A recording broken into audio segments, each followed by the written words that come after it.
A very warm welcome to you all today, and thank you for joining us at this, our second Caabu seminar of the year on Libya. It's an extremely important topic and a matter of concern to us all. I'm very glad to see so many people joining. Many more probably will in the next few minutes. But for those of you who aren't members, please do sign up. We will share a link on our chat feed, or we can get membership on the website. It'll be great to have you to join. We're very lucky to have with us today Ulf Laessing. I hope I've pronounced that right, Ulf. He's a distinguished Reuters journalist. He's covered many countries in the Middle East. Of course, Libya from 2011 onwards, off and on, that he's been there particularly between 2013 and 15. And it's a rarity in that he's been a journalist who's been on the ground during that period, particularly a period that, as we know, that saw the civil war really coming into fruition. And he's written a book, Understanding Libya Since Gaddafi. It's published by Hearst, and it can be purchased with a 25% discount.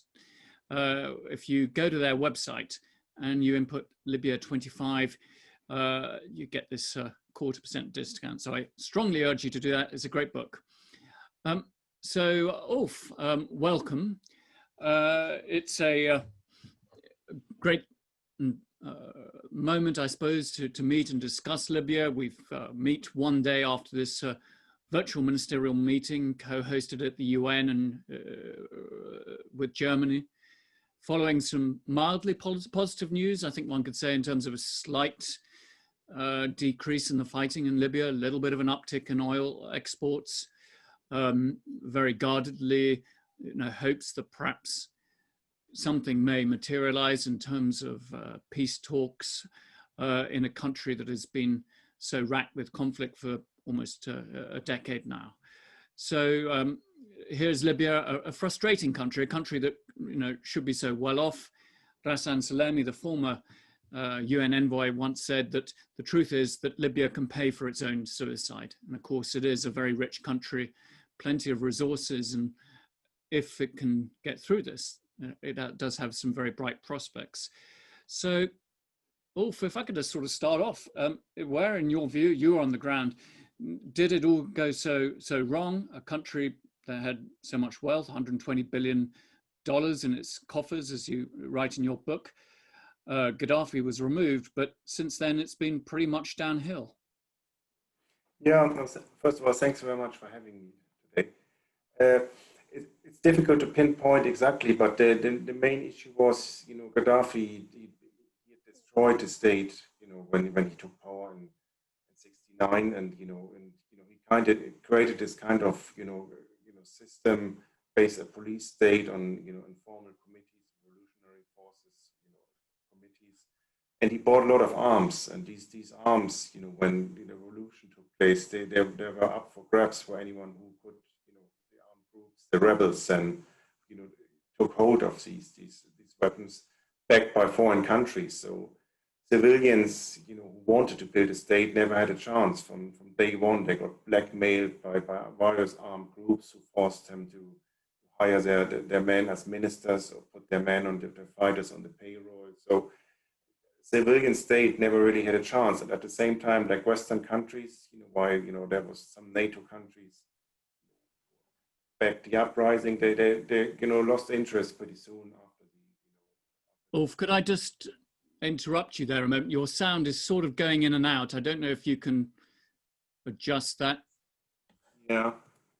Yeah.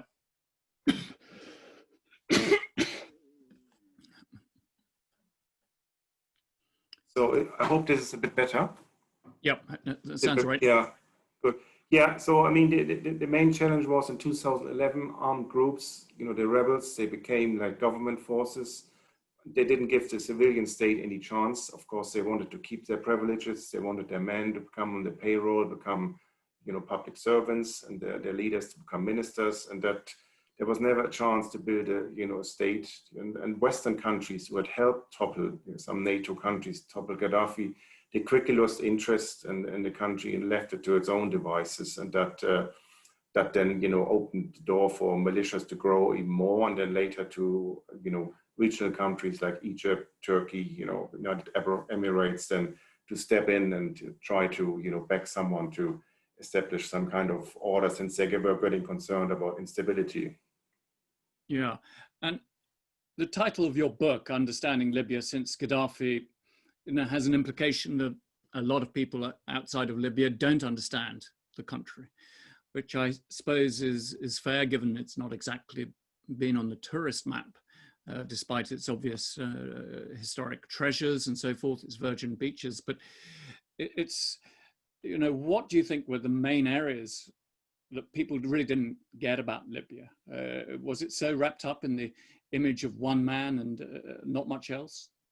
Yeah, and it was little known in the public view, at least in Western countries, beyond Gaddafi and its history. I mean, Libya as a country was created after World War II by global powers who stitched together three, provinces in the west, Tripolitania, Cyrenaica in the east, and the Fezzan in the south. They put a king in charge who tried to, bring a country together, but was more focused on the east. So there was never much of a state. It was just, it provided some You're jobs. Slipping in and out again, I'm afraid. Yeah. Yeah. So it was never much of a state. It provided, like when oil was, discovered and, getting exported in the 60s, money to hire people, but there was no, national sense. And even now you can see this in East and West or in the South. There's not much of a sense of a statehood, and this conflict going on then, has kind of left to that. And then the other thing is, since Gaddafi was such a police state, there wasn't much of an opposition in Libya, or who could take over and overcome divisions. You had like Islamists; they had been jailed. You had other people who lived abroad and then trying to come back. They had then people from the old regime who defected but who didn't get along with the with the Islamists. And then you have this, regional division. I mean, a very tribal East. In the West, it's more of an urban society, but there was, little sense of a state being built. Yeah. Hmm. It's going to be very difficult to fashion a Libyan identity out of all of this.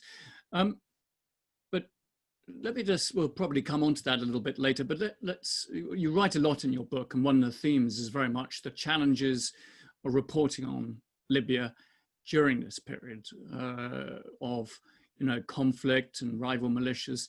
And indeed, at times, I think you were probably, if I may say so, fairly scared for your own personal well-being at certain points. I mean, what were the main challenges? What set covering Libya apart from other countries? I mean, obviously, like you mentioned, there's the risk of kidnapping, instability, and no absence of state. I think the biggest challenge in Libya is you don't know who speaks for the state. Like you said, you have various armed groups, then formed governments. Am I breaking up again?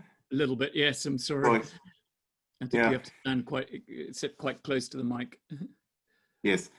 So I mean, you have various armed groups who then took over the country. They became police forces. They called themselves army. They were wearing army uniforms. You had ministries, ministers sitting in buildings, but their power wouldn't even stretch to the guards, who were more powerful than the minister himself. They were just figureheads. So the main question is, who speaks for the states? I mean, many people in Libya have access to government documents, have a letterhead with some title, minister of so and so, but their power is just very limited. There's little sense of kind of a national player, and it was very, very difficult. When you have two governments, one in Tripoli, which is now the international, the recognized one, and then in the east. They all, they're based on armed groups, but who actually speaks for the real state? That's really, that's very difficult to get to the bottom. A country where you can't, as a journalist, call a spokesman for the police or state prosecutors, or just to confirming anything. You could have, in the state news agency, having someone, was publishing his own statement under the, cover of the state news agency, was just representing his own view, and that makes it very, very difficult to confirm anything or to get to the bottom of things in Libya. what's happening when there was, an attack, an explosion, or a government being formed. There's no shortage of statements coming out from officials, but whether this kind of translated into any action on the ground, that's always another question. Yeah. And did you ever feel intimidated by, these militias wanting you to put out a particular, view or fact or statement? Yeah, definitely. I mean, that was always the concern late at night, because you get a phone call from some official, complaining about a story. There's no tolerance for a second opinion. And in 2011, it was still okay, since the journalists were seen as, as being sympathetic to rebels. But then, once the armed groups were trying to, assert their authority, there was then really a no tolerance. Was you're with me or you're against me, and there was they didn't have any tradition of free press or, democratic interaction. So it was just, you're with me or you're against me, and if not, then I have to take a gun. So that was part of the, the job description of dealing with militias and fencing off their threats. Yeah. And I'm guessing that you spent a lot of your time in Tripoli, but what was it like trying to get to other areas of the country? You had one large part of a chapter about going to Sirte. You were trying to go to Benghazi and other areas like Derna. I mean, how difficult was it to get to these areas and therefore to cover what was going on there? I mean, it was in 2013 and 14, it was still possible to go to Benghazi. It was very dangerous, but you could go there. It was still like one country. Now the east is controlled by Khalifa Haftar, a commander. They have their own government, their own visa, and it makes it very, very complicated to go anywhere. But then if you had a local contact who would kind of guide you around and protect you somehow, then it was possible. So, I mean, much of my travel I did in 2013 and 14 until summer when, fighting really escalated in Tripoli. Then you had still domestic flights going. You could more or less go around. Nowadays, the country is really much closed. Now you can visit Tripoli, Misrata, more or less the east. Visas are very difficult to get, and then there are also restrictions. But also in Western Libya, the times are gone where you can just walk in the ministry or travel around with a car and see, what the day brings to you. And did you get a lot of help from Libyan colleagues on the ground, Libyan reporters? I mean, were they a key part as well of assisting you in the coverage? Yeah, I mean, I do speak Arabic myself, but obviously, Libya is a country where you need introductions. I mean, you need to be introduced by someone who knows someone, and it takes a long time to build up trust. And for that, our local reporters, they were really key. I mean, they take really the burden of the coverage. They just can't leave. They're on the ground, and they face the militias. When I was based in Tripoli from 2013 to 15, I tried to fend off all these phone calls, angry complaints from officials and militias. But obviously, when the locals on their own, that's much more challenging from them. Yeah, especially since 2014, it really got more and more difficult to operate there and find some kind of balanced coverage being acceptable to either side of the conflict. Yeah, absolutely. And I think, in so many conflict zones, the local reporters do play this sort of role of facilitation, etc., and internationals as well. And it's a symbiotic relationship in many ways. It's always worthwhile remembering that. This is just to remind everybody, if you wish to put a question to Ulf, we will be having a Q&A in a little bit. Please put them down in the chat and I'll look forward to calling you. I thought we just might move to the situation of the militias, the armed groups, and the situation on the ground. I mean, how do you see resolving these issues of militias where, as you say, ministers may not have any power whatsoever. It's the local militia, of course, a fluid situation. I mean, how do you see resolving that? Because people's jobs and livelihoods are often linked to it. In a country that, isn't as rich as it should be, and there is poverty now in Libya. What's the solution? Yeah, I'm not sure there is one. It's just like you said. I mean, the country was taken over by militias, and time was wasted to build up an army. there was an attempt by Western countries to do it until 2014.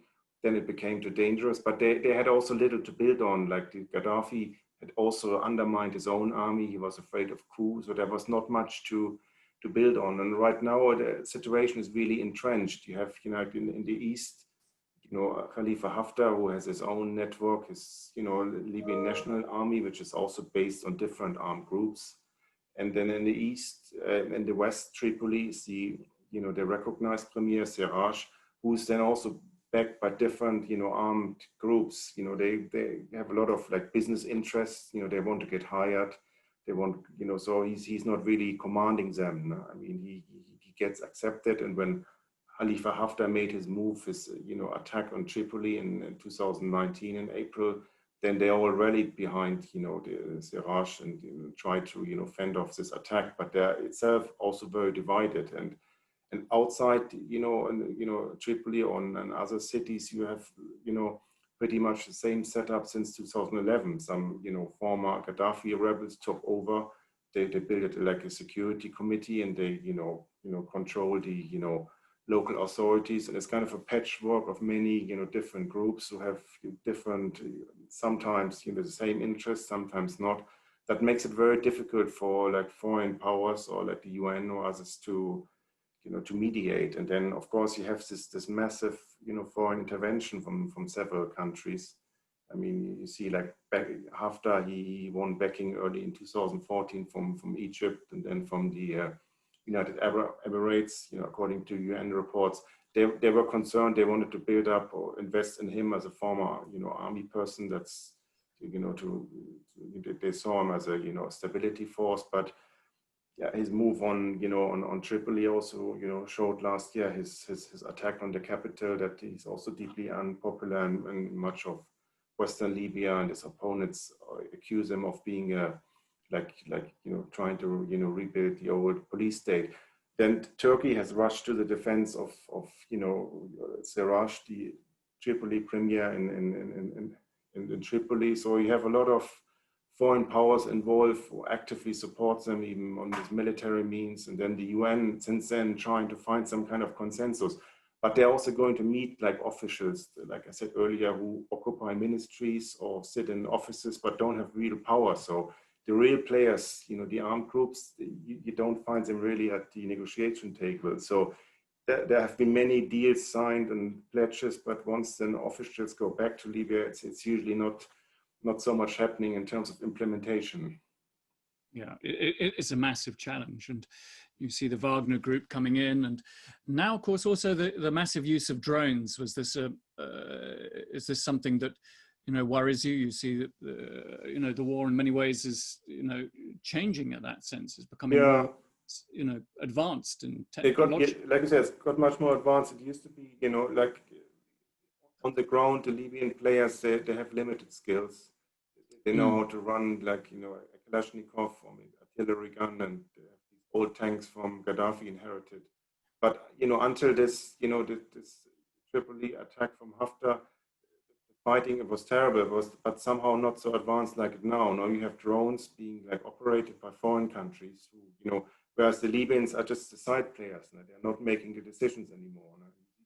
Constantly now there's being coordination by Russia, Turkey, Egypt, United Arab Emirates. You don't hear much from the Libyan players anymore. They're there, and their fate is being decided, but the show is run by foreign powers. Yeah.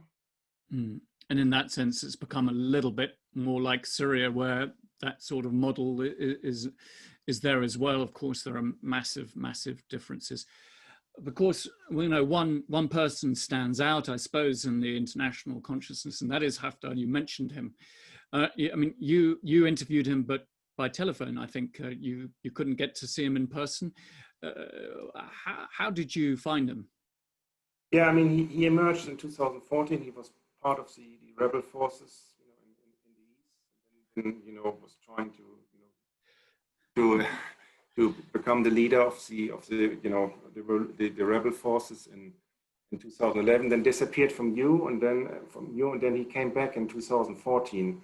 When Benghazi was just a big mess. There was Ansar Sharia, Islamist groups, other just fighting it out. It was a very dangerous city. So he started his own campaign, and then you know you know you know dubbed as fighting militants, and then he had a lot of also support, for not just from Arab countries like Egypt, but also from Western diplomats who saw finally there's someone who can sort out this militant threat. But then, he gradually, took control of the whole East, and last year in April 2019 made a move on Tripoli, trying to, take the whole country. So then that was also really a deja vu for many like Western diplomats who thought he was kind of a moderating force, a stability anchor. Actually, this move on Tripoli, really worsened the conflict, and it displaced, more than 100,000 people, and turned parts of southern Tripoli to rubble, and invited more and more countries. And Russia, they sent these Wagner forces. They denied officially, but they're somehow, of course, affiliated. And Turkey rushed to the defense of Siraj, and that really, stepped up the foreign game. That really completed, the conflict. Haftar is still there. He's withdrawn to the east, but he's not gone. I mean, nobody, from Western countries, they don't know how to engage him anymore. I mean, these Western ambassadors, they used to go there up to the, the invasion or attack on Tripoli to try to convince him to, agree on a political solution. They're not going anymore, or at least not as much as before. But nobody really, he's still there. His troops control the oil ports, so it's now, it looks very quiet. But it's kind of a stalemate. No? It's not a lasting solution. No, and you mentioned some of the countries like Russia. There's also the issue of Trump in all of this. The fact that the United States perhaps hasn't played, has left the scene. That the United States is opening it up really for other actors to play a bigger role than normally might have been the case. Is that a fair assessment? Yeah, for sure. I mean, after 2011, Libya, dramatically dropped off the policy agenda in Western capitals.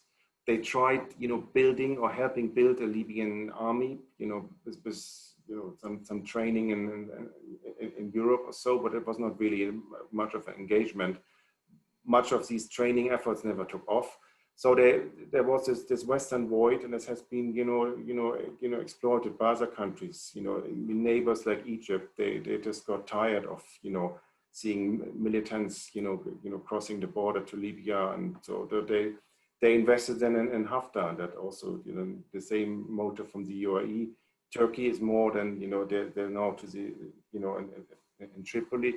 But this Western world definitely that has turned Libya in kind of a playground for other foreign powers. The UN has been always there and trying, but I mean, Hassan Salami, I've spoken to him several times. He was really committed, and he understood the country and was a native, Arabic speaker, and Lebanese, knew his own country's conflict, but he never stood a chance with all these, foreign meddling. There was a big Libya conference in Berlin in January, where all the players came, Putin, Sisi, and Erdogan. They all pledged, not to, to commit themselves to a political solution and uphold a UN arms embargo. But even while the conference was taking place, the UN was already complaining that arms shipments had actually increased. So that's why I'm also a bit skeptical about these, these conferences. There was another one hosted by Germany, and with the same actors more or less.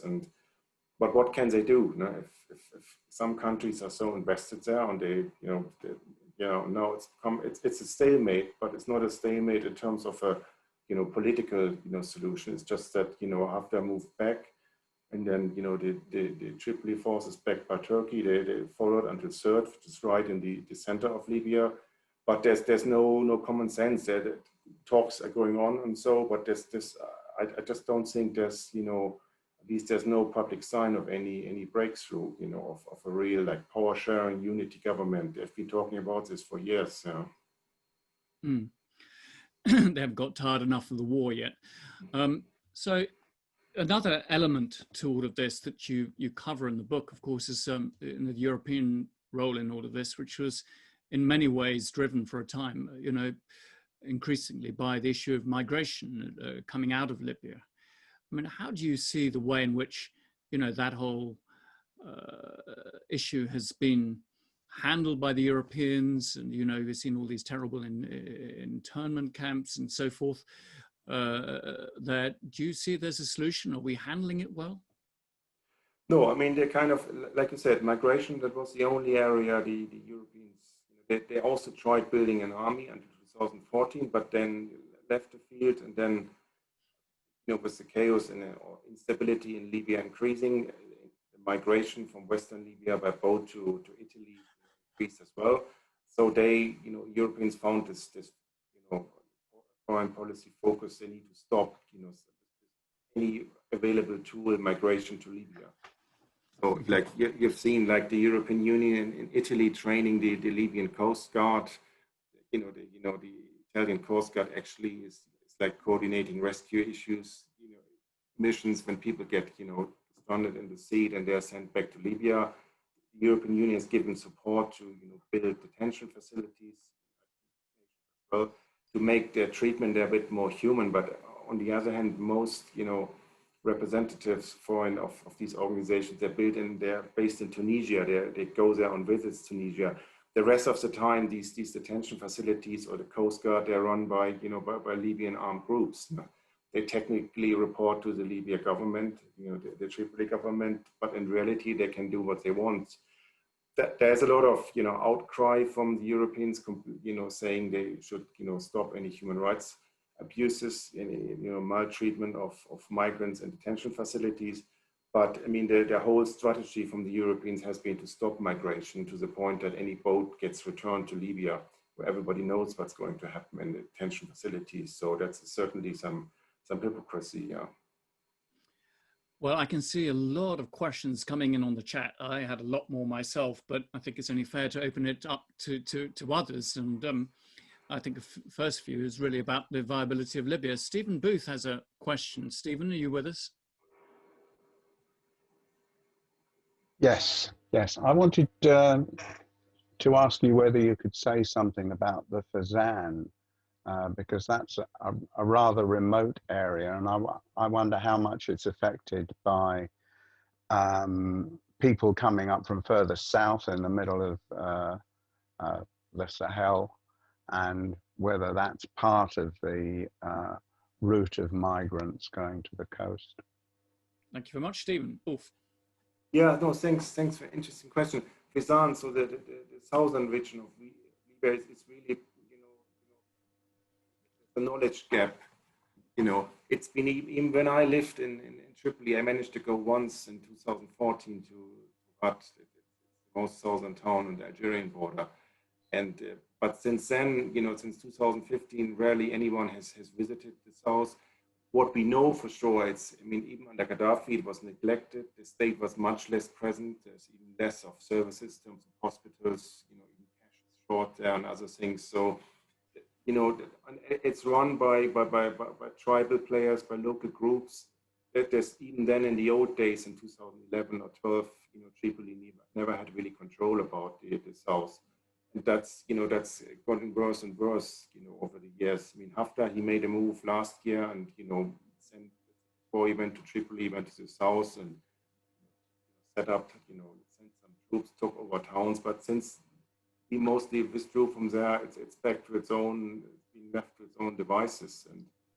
And it's true, the migrants, they come from, you know, from Niger.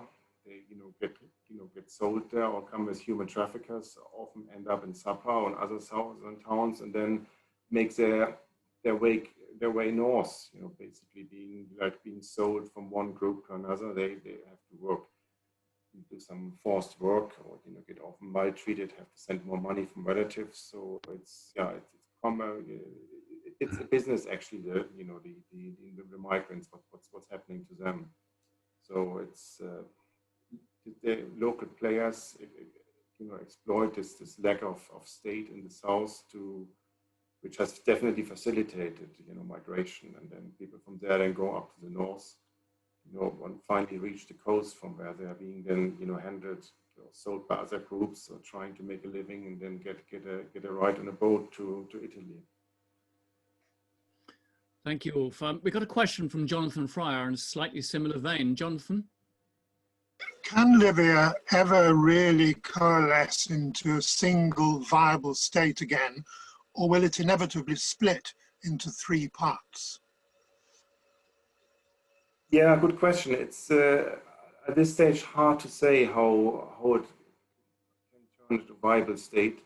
You know, effectively, since 2014, it's divided into East and you know, and West and Tripoli with different competing governments.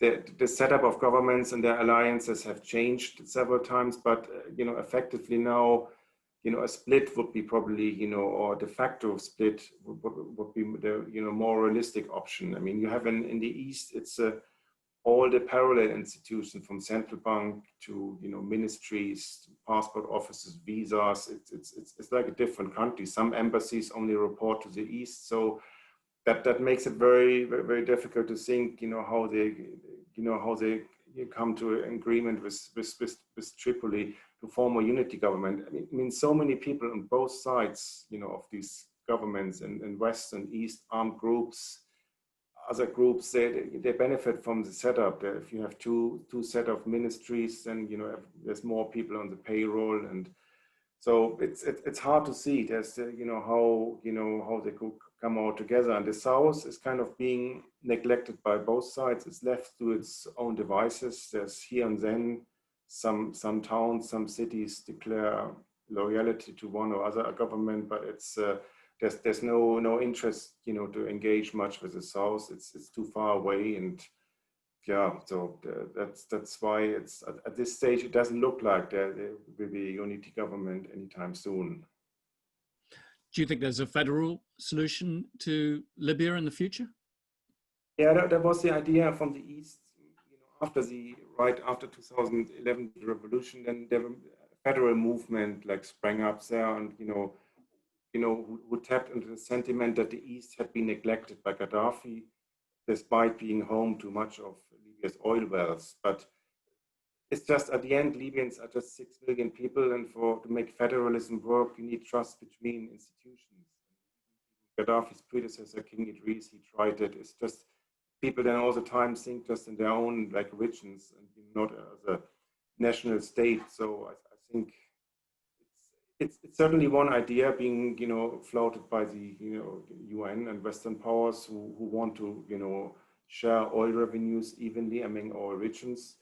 But on the political level, it's hard to see how it's work if there's no trust between the different players. Quite, and I'm sure the sharing of oil revenues will be one of the big issues there. Now, we've got a question from Christopher Hamill-Stewart. Christopher? Hi, can you hear me? We can. My camera's not working. Thank you for the talk. I wondered how extensive Muslim Brotherhood influence is among the militias based in the West. Obviously, there's the JCP, and whether that's been impacted at all by Turkish intervention.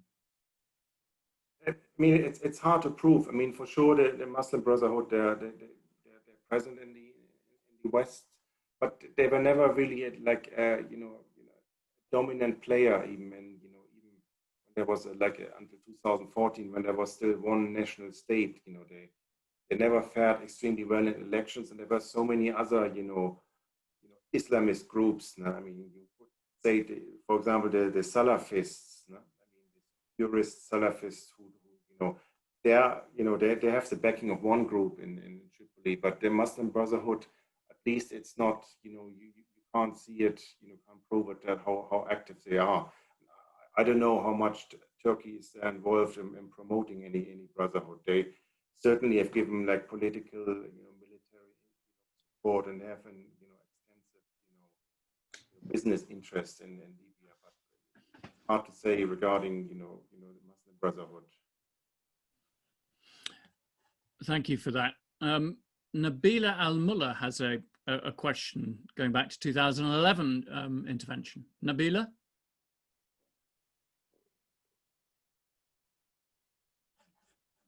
Are you with us? Well, Nabila is asking, did France sleepwalk? Yeah, okay. Hi, Nabila. I'm with you. Thank you. Thank you for the presentation. I was in Brussels at the time this all flared up in 2011. And my impression from the talks at the time is that France somehow bulldozed or pressured the rest of NATO to intervene in Libya.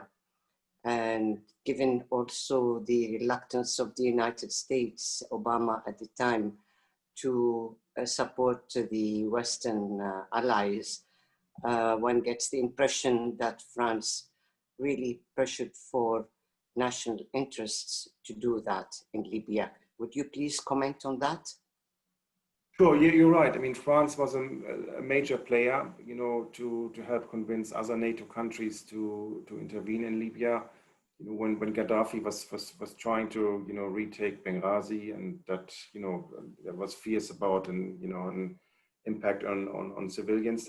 Definitely, France is, you know, has been a major player since 2011, not just in, you know, mobilizing the NATO, but also since then they have, you know, even this current conflict, they've been playing both sides. You know, obviously they recognize, you know, Tripoli government, but there have been also contacts and, you know, support with to Haftar in the east. And, you know, it's France is apart from Italy, one of the maybe the most active, you know, I mean, you know, NATO or Western power in Libya. Thank you very much. I don't think Britain, I think Britain played a pretty strong role in also pushing for a NATO intervention.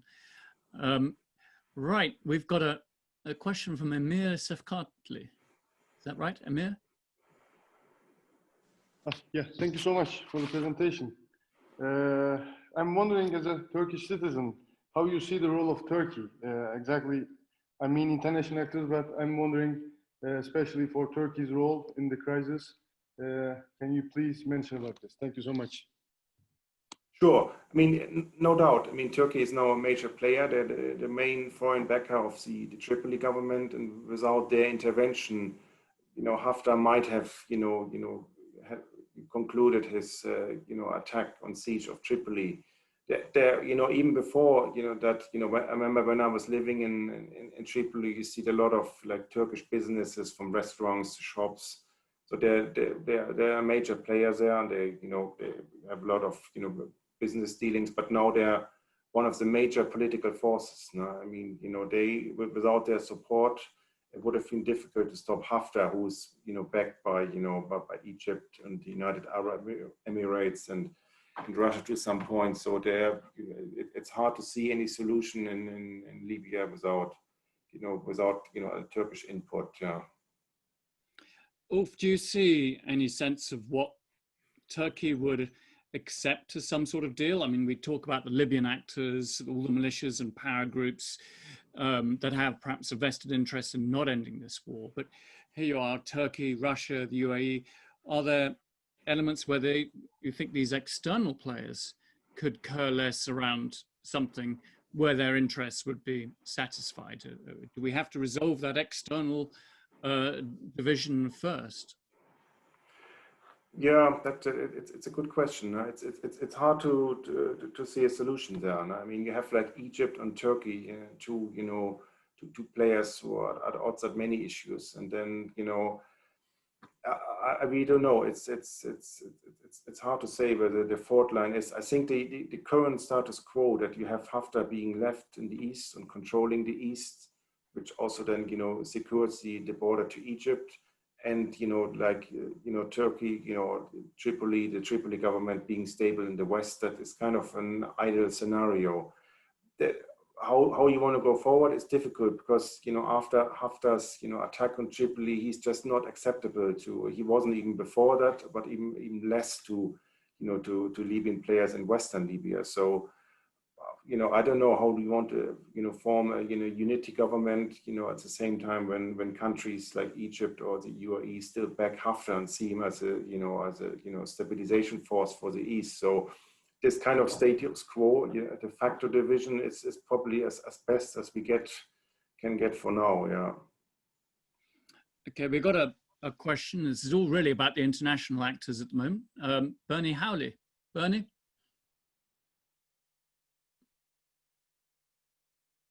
Thank you. This is all really very interesting. I'm just picking up on two things that you mentioned. The first one was that there doesn't seem to be a unified voice coming from Libya, which for all the many reasons of all the factions, and also because of outside of Libya, so Russia and Turkey, who are the main influences at the moment, or the main players at the moment. I was wondering if you think that it's that very thing, there's no unity within Libya in what's coming out and what's being said, that the Western powers are displaying a kind of fatigue because there are so many conflicting agendas from all the factions, and that there's a sense that any intervention is ineffective because there's nothing strong to hang on to. Yeah, thanks. Very good question.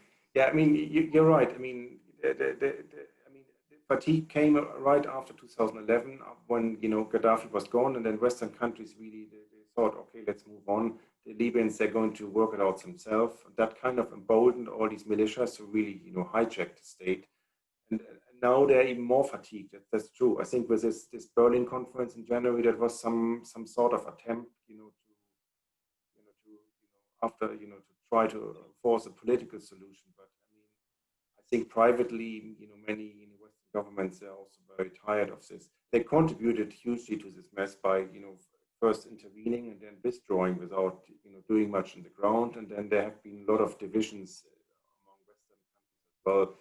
Look at Italy and France. They were backing rival forces, or not on the same page. So now there's a sense something needs to be done. But what? Yeah, it's really, I think privately many Western diplomats, they've realized it's very ineffective. They keep trying again. They have no other option, but it seems unlikely that much is to happen as long as the other foreign players are so active and actually dominating the scene. If you look from Turkey, Russia, UAE, Egypt, they're the real players. The Westerns, you find them here and then, but then they're not in the driving seat. And we have a question from Hamish Kinnear. Hamish? Hi, yep. Thanks for your analysis so far, Ulf. It's been great. And I actually really enjoyed the book as well. Just wanted to say that too. I was just wondering if you could perhaps, just continuing on this theme of, foreign players, give more of a view on what you think the UAE's interest in the conflict is. Just because it seems to lack the kind of security concerns of Egypt, or perhaps some of the direct commercial interests that Turkey has, for example, with the maritime agreement. It's always it's kind of confused me what the Emiratis' actual interest in Libya is. Yeah, no, great question. I think their main concern is that they're very close to Egypt and Sisi. Crack down on the Muslim Brotherhood, and kind of convince them, or that Eastern Libya needs some kind of person who can crack down on the Islamists, the Brotherhood and others. I mean, when Haftar came in 2014 and started his Benghazi war, the city was controlled by militants. Many had Islamists or had a strong alliance there. So that I think that is the thinking. And then Haftar came, a former Qaddafi officer, and this is in a country like Egypt where the army is strong, or UAE, they were thinking, okay, this is someone, an officer. We know how he thinks. Let's invest in him, and that is the idea. Turkey only came, at the end of last year. They entered the frame. I'm not sure there's, I mean, that was a motive for the UAE. I think their main concern is they're concerned about like political Islam, playing a big role, and they believe more on having like a strong security or military state, as a model from what I would understand. It's difficult to get an insight into UAE thinking, as officially they back also the UN course, and they support all these diplomatic issues, but that's my best guess what's the motive of the UAE are. I don't think they have business interests there. I mean, there wasn't much of a sign before Haftar came that they were really active there. It's more like the ideological or political moves they made by following Haftar, like Egypt, to support. And Ulf, I mean, on a related notice, of course, the Emiratis have a rift with the Qataris, and Qatar for some time played a role in Libya. How do you assess that historically, but also where Qatar is at the moment? Yeah, I mean, Qatar was one of the foreign countries who were intervening in 2011, alongside France and others, and they, that's well documented that they sent arms and funding for the Rebel Transition Council. Since then, there hasn't been much open, signs of them being active. It's impossible to prove what they're up to. But they're, even the UN reports that they're not really mentioned as someone being really active in terms of like shipping, weapons or giving other support. I'm sure they're somehow, but they've kind of disappeared. I mean, and they're nowhere close, as Turkey is now as a, in Western Libya. Now we have a question from Sarah Mazet. Sarah?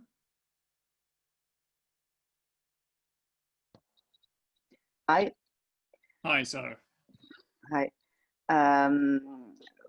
I speak from, I am from Italy, and I remember that Libya have a privileged relationship with Libya. I would like to know what remains of this relationship today, and what is the role of Italy now in this moment. Yeah, no, great question. I mean, Italy is also a major player. I mean, not in this current conflict with Haftar, but even before they have extensive oil interests. Eni is one of the biggest oil producers, partners of the state oil company, NOC. And there's this historic relationship. I mean, many Libyans, I mean, they love Italian food. You can get in Tripoli a coffee as good as in Rome, a cappuccino. So, and Italy played a major role in stemming migration, by, helping train the Libyan Coast Guard and, organizing this whole boat rescue system of migrants that they are turned back, to Tripoli. There's an Italian, I don't know whether it's still there, but there was then an Italian Navy vessel in Tripoli who basically, organizing this rescue operation for migrants being brought back to Libya. So Italy is, is in the hearts of many Libyans, and they're certainly, a major business partner. They're not that active in this conflict now between Tripoli and Haftar. They had, before the war started, arbitrarily, organized their own Libya conference. I mean, almost every Western power has tried it now, and they also invited Haftar to Palermo, and that was in 2018. But nothing really came out of it like the other conferences. It was a lot of pledges and, promises. But certainly the Italians, they're still in the background, and they have, massive, business interests in the oil and gas industry, and they certainly want to see some kind of understanding and stability there. Thank you, Ulf. You may have offended Italian national pride with your comments on cappuccinos and lattes there, but I was going to ask, one question, because it doesn't always get raised, but the situation of human rights in Libya. And I'm particularly mindful of the really pretty gruesome reports of the mass graves in Tarhuna, southeast of Libya, that were uncovered after, Haftar's forces moved out. How did you find, reporting on the ground, the situation of human rights generally? It's very difficult. No? I mean, there's no doubt that human rights violations are committed, pretty much everywhere, in prisons or in.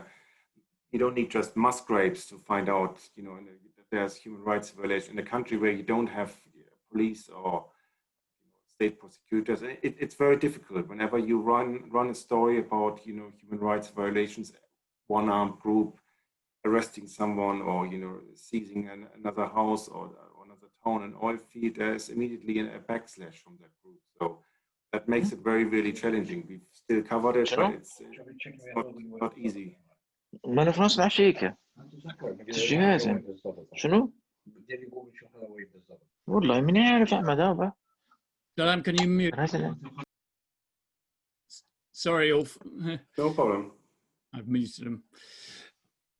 Yeah, I was just going to ask also, thank you for that on the issue of human rights, because I think it's something that's not really covered so much anymore. Looking at Libyan institutions such as they are, I mean, it's hard to see how you build capacity for these institutions. You mentioned rule of law, I mean, judiciary and so forth. Are there any institutions that you had some sort of optimistic sense that they were actually, you know, going forward and progressing as potentially national institutions? I mean, the state oil company certainly was also left alone by Gaddafi because, of course, he needed the oil revenues. So, sorry, I mean, coming out again. Yeah, that's definitely the most professional, you know, national institution. Otherwise, in terms of police and army, I'm not so sure. I mean, the time has passed where you could build or train, you know, a Libyan army. Since 2014, the idea has been, you know, we co-opt local players and turn them into, you know, a police force and an army. But it's often just a window dressing. Like you had it in Tripoli a few times that, you know, an armed group gets appointed as you know, a security force, and in one room you have people sitting in there, and they're going in another room getting new uniforms and coming out back. It's the same people, just with different, with no official uniforms, but it doesn't mean that their behavior or their activities change. And the same when Haftar last year took over the oil fields in the south. I mean, he sent representatives who brought uniforms and to the local groups they were co-opting, or they and officially became, you know, public servants loyal to him. But in reality, it doesn't make a difference. So I think it's probably too late to be. I mean, you should never say this, but I mean, it seems unlikely that you can build a national police or military force at this stage. Yeah, and I think we're probably close to wrapping up now. We've got one more question from Stephen Booth. He's asking whether the best prospect for Libya is to recognize two strong territorial governments, East and West. I mean, is that really how you see it? If we were going to look 10 years down the line, you know, West Libya, I mean, in reality, you have already two governments and, you know, two sets of state institutions identically in East and West. Now these talks going on. One main goal is to have a bit more, call it, you know, a balanced, you know, distribution of oil revenues, which would mean that the East would get more, so they can, you know, also then, you know, pay the members of you know, Haftar's armed forces and others. So, you know, actually, you have already two Libyan states. They run their own government, their own visa system, immigration, you know, and the East is not recognized yet. But I don't know if there's no move towards a unity in the government. Maybe the solution would be some kind of coexistence between two Libyan states, if possible, in a federal state. If not, then as kind of you know, quasi-independent states. No? I've got a question that Salam Mayar. Salam, if you're there, you've. I am. Hi. I am, Chris. Can you hear me? Yes, we can. Thanks. Thanks all for the you know, the kind presentation and the good analysis. As a Libyan, we all know that the fight in Libya, it's all about wealth and resources, money and resources. And my question would be, would changing the heads of the Central Bank of Libya, the National Oil Corporation, and the Libyan Investment Authority, would changing those heads pacify the situation and bridge the gap between the fighting brothers? I don't want to call them the warring factions, but as a, you know, as an interim solution, would that pacify the situation and hopefully bring peace? I'm not sure. I mean, these heads, they have opponents, but the problem is then, you know, I mean, the head of the National Oil Company, he doesn't control his own oil fields, where you have some forces loyal to Haftar, even Wagner forces, or the central bank governor. He's certainly controversial and being criticized by many sides. But if you change him, you would bring in someone else who probably has then as little power, or would be part of, embroiled in this conflict. So I'm not sure it would make much of a difference if you change head of. We have seen so many governments coming and go, ministers getting appointed, and every time there's a new letterhead being issued, you know, name, and you have a GNA, or you have a national rescue government, or whatever, on interim government. But on the ground, the situation is still controlled by armed groups who really are calling the shots. So changing the hatches probably would not change very much. Well, thank you very much, Ulf. I think that was a fascinating look at the situation in Libya as is at the moment. I can't say that you were particularly optimistic, and probably rightly so, given, as you laid out so clearly, the situation on the ground between all of these militias, fighting brothers, as Selim referred to them as, and the way in which the international community is so divided and fractured along international and regional lines. So I rather suspect that people firstly need to read your book to understand it better, because it's not going to be a problem that is going to disappear off our radar. We'll certainly be paying a lot of attention to it at Caabu. Just to remind everybody, and Joe has kindly put up the link, if you want to order the book, I've read it. It's highly worthwhile to give a really good oversight of where things are in Libya, and lots of personal anecdotes and some of the militia heads that you met, and the challenges that the country faced. So I really would recommend it to everybody today. Just to remind you a little bit of an advert for us, we have on the coming up in November, yet again, Joe's kindly put it out on the 6th of November, we got a panel discussion on Lebanon. Of course, as you know, Lebanon, another country that is really going through it at the moment, not just because of the aftermath of the 4th of August blast, but the economic crisis, the political tensions and unease with the ruling elites there. We have 3 great Lebanese speakers to discuss that. Anyhow, it remains for me just to thank Ulf for taking the time out to speak to us today, and so clearly is really appreciated, and for everybody's questions. Thank you all very much. Please all do stay safe, and we hope to see you at future events. Thank you very much. Thank you very much. Thank you.